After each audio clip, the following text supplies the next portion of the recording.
पूरे भारतवर्ष में बहुत सारे धार्मिक स्थल हैं। थोड़ा सा हम चाहेंगे विस्तार में बताएं कि कौन कौन से पवित्र जैन धर्म का धार्मिक स्थल हैं वर्तमान में।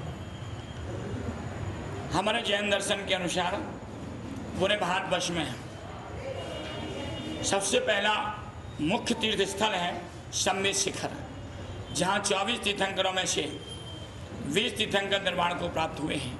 उनके साथ असंख्यात मुनिराज निर्वाण को प्राप्त हुए हैं। जिस सम्मित शिखर की भूमि पर आज भी वह अतिशय और चमत्कार है कि व्यक्ति यदि वंदना करने के लिए, दर्शन करने के लिए पर्वत पर जाता है और आते समय या जाते समय कहीं रास्ता भटक जाता है, तो उस पर्वत पर रहने वाले जो देव हैं वे व्यक्ति के साथ किसी न किसी रूप में आकर के उसको रास्ता बता करके जाते हैं। और जब वो रास्ते पर व्यक्ति आ जाता है, उसके पश्चात वो प्राणी वहाँ से पीछे हो जाता है। यदि वो व्यक्ति देखता है कि वो व्यक्ति कहाँ गया जिसने हमें ये रास्ता दिखाया, फिर वो कहीं दिखाई नहीं देता है। जब सम्मित शिखर की यात्रा पर पहली बार मैं भी गया, तो मैं भी वंदना करके अकेला ऊपर से आ रहा था, तो रास्ता में भटक गया। और रास्ता भटक करके मैं चंदन बगान, एक स्थान है, जंगल है, इसमें चंदन ही चंदन के बहुत सारे वृक्ष हैं। और उस चंदन के बगीचे में शेर, चीते, भालू और भी हिंसक जितने भी जानवर हैं, सारे जानवर उस बगीचे में रहते हैं। जैसे मैं बगीचे के लगभग 1/4 हिस्से में पहुंच गया, अचानक मेरे को लगा कि मैं रास्ता भटक गया। इतने में एक भील के रूप में एक व्यक्ति मुझे आता हुआ दिखाई दिया। उसने कहा, बाबा जी आप कहाँ जा रहे हो? मैंने कहा मुझे मधुबन जाना है। तो वह व्यक्ति बोलता है, मधुबन का रास्ता नहीं है, ये तो जंगल का रास्ता है। मैंने कहा मैं रास्ता भूल गया, तो आप मुझे सही रास्ते पर पहुंचा दीजिए। वो व्यक्ति मेरे आगे आगे चलता आया और जैसे ही मुझे उसने सही रास्ते पर छोड़ा, उसने कहा ठीक है मैं चलता हूँ। मैंने कहा ठीक है। जैसे वह मेरे पीछे हुआ, 1 सेकंड के बाद मैंने पीछे मुड़ कर के देखा तो वह व्यक्ति वहाँ से गायब था। अंतर ध्यान हो गया। हाँ, गायब था, अंतर ध्यान था, वहाँ पर नहीं दिखाई दिया। इसलिए आज भी सम्मित शिखर जो प्रमुख क्षेत्र है, वहाँ पर आज भी उस प्रकार का अवस्था है। दूसरा, हमारे जैन तीर्थों में प्रमुख तीर्थ है अयोध्या, जहाँ पर रामचंद्र जी की जन्मभूमि भी है। वहाँ हमारे तीर्थंकरों के 5 तीर्थंकरों के वर्तमान में जन्म हुए प्रमुख तीर्थों में अयोध्या भी आता है। इसके पश्चात गिरनार सिद्ध क्षेत्र हमारे प्रमुख तीर्थों में आता है। चंपापुरी, पावापुरी, कुंडलपुर, सोनागिर, द्रोणगिरी, ये हमारे प्रमुख तीर्थ क्षेत्रों में आते हैं, जहाँ पर आज भी हमें अतिशय और चमत्कार वहाँ पर दिखाई देते हैं। जब लोग वहाँ पर वंदना करने जाते हैं, उससे उन्हें सातिशय पुण्य की प्राप्ति होती है। गुरुजी एक सवाल है, वर्तमान समय में इस समय जैन धर्म का सबसे बड़ा मिशन क्या है? किस चीज़ की स्थापना चाहते हैं? कौन सा चीज़ चाहते हैं? मिशन क्या है? जैन धर्म का शाश्वत मिशन है मानवों में मानवता लाना, नर को नारायण बनाना, मनुष्य में मनुष्यता लाना और हिंसा से अहिंसा की ओर लोगों की प्रवृत्ति हो।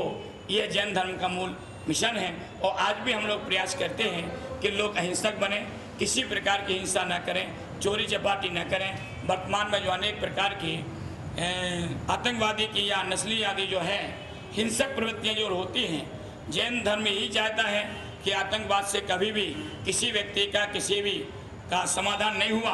यदि अहिंसा के मार्ग से उसका समाधान खोजेंगे तो हर विषय का समाधान हुआ। जब भारत स्वतंत्र होने, अंग्रेज जब भारत पर शासन करते थे, सुभाष चंद्र बोस, चंद्रशेखर आज़ाद, सरदार भगत सिंह आदि आदि बड़े बड़े लोगों ने भारत की आज़ादी के बहुत प्रयास किए, आंदोलन किए। लेकिन महात्मा गांधी ने जब श्रीमद राजचंद्र जी से अहिंसा की शिक्षा ली और महात्मा गांधी उस अहिंसा के मार्ग के माध्यम से अंग्रेजों के पास गए, उन्होंने अपनी बात रखी। अंग्रेजों ने महात्मा गांधी की सहजता में बात को मान करके हिंदुस्तान छोड़ने के लिए उन्होंने प्रयास किया और हिंदुस्तान को छोड़ दिया। इसलिए जैन धर्म का मुख्य मिशन तो यही है कि सारे जीव हिंसा के मार्ग को छोड़ें, अहिंसा के मार्ग की प्रवृत्ति को अपनाएं, जिससे सभी समाधान हो सकते हैं। गुरुजी, इसी से जुड़ा बिल्कुल अंतिम सवाल है कि विश्व शांति में जैन धर्म कितना बड़ा सहायक हो सकता है?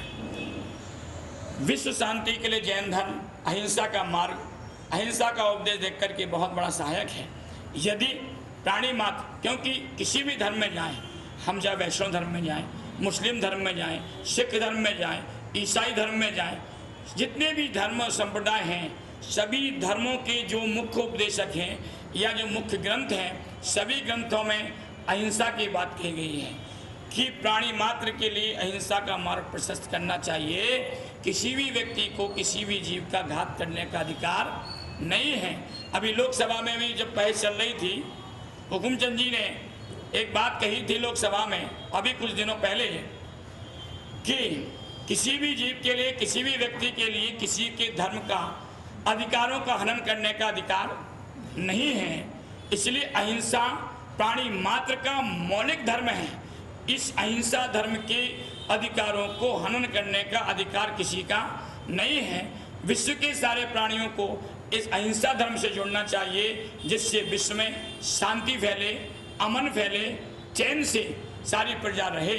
इसलिए अहिंसा ही विश्व की शांति के लिए मुख्य स्तंभ है और उसे ही अपनाना चाहिए। गुरु जी, मेरे जिज्ञासा मेरी है, एक मन में पूछना चाहूँगा एक सवाल कि आज 21वीं सदी में विश्व चल रहा है, भारत देश भी, हर नागरिक जो है बहुत तरक्की कर रहा है, लेकिन हम देखते हैं कि कोई भी व्यक्ति जो है शांत नहीं है। सबके अंदर मन में एक उथल पुथल, अशांति फैली हुई है। तो हम चाहेंगे ऐसा कुछ आप मंत्र बताएं, कोई योग बताएं, जिससे उस प्राणी के अंदर शांति जन्म ले।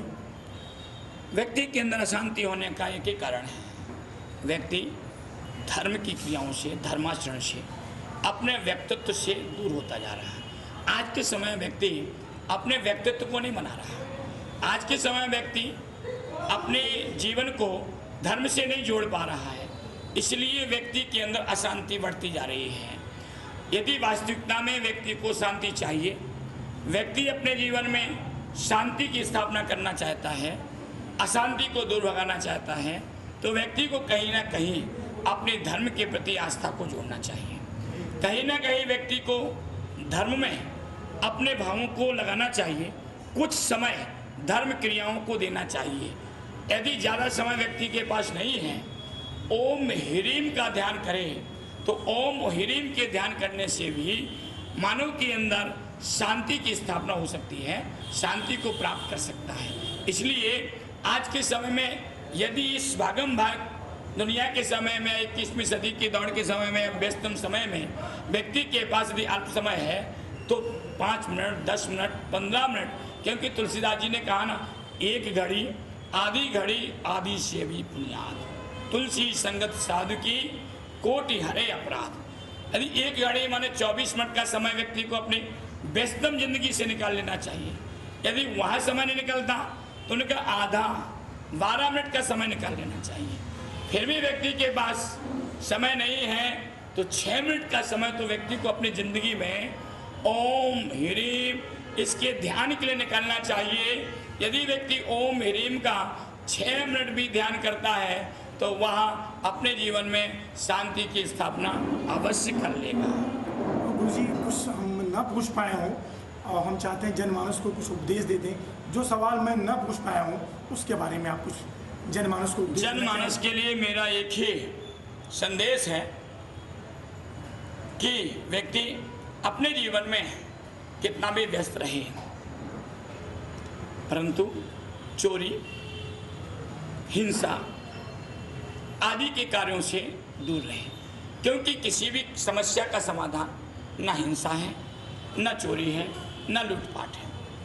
क्योंकि आज तक कभी भी पूर्व के इतिहासों को भी हम उठा करके देखें तो पूर्व के इतिहासों से लेकर आज तक जिन जिन जीवों ने हिंसा का मार्ग अपनाया है, चोरी, लूटपाट, डकैती आदि का मार्ग अपनाया है, वे कभी भी सुखी नहीं रहे हैं। शांति का मार्ग, मानवता का मार्ग व्यक्ति को सुखी बनाने का मार्ग है। इसलिए धर्म की जो आस्थाएं हैं, चाहे भगवान आदिनाथ के समय की आस्थाएं हों, चाहे भगवान रामचंद्र जी के समय की आस्थाएं हों, चाहे श्री कृष्ण जी के समय की आस्थाएं हों, चाहे भगवान महावीर के समय की आस्थाएं हों या बुद्ध के समय की आस्थाएं हों, सभी आस्थाओं में धर्म प्रमुख रहा है, मानवता प्रमुख रही है। और मानव की पहचान कर ले या मानव के अधिकारों की पहचान कर ले तो व्यक्ति कभी दुखी नहीं होगा।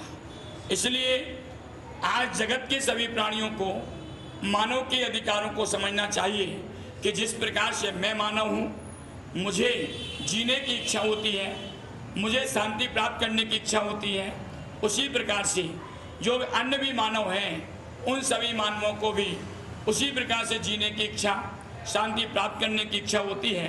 तो हम उसकी शांति को कैसे भंग करें, उसकी मानवता को कैसे भंग करें? यदि हर मानव इस प्रकार का विचार करे तो निश्चित है मानव की जिंदगी जी करके अपनी इंसानियत के धर्म को भली भांति पालन कर सकता है।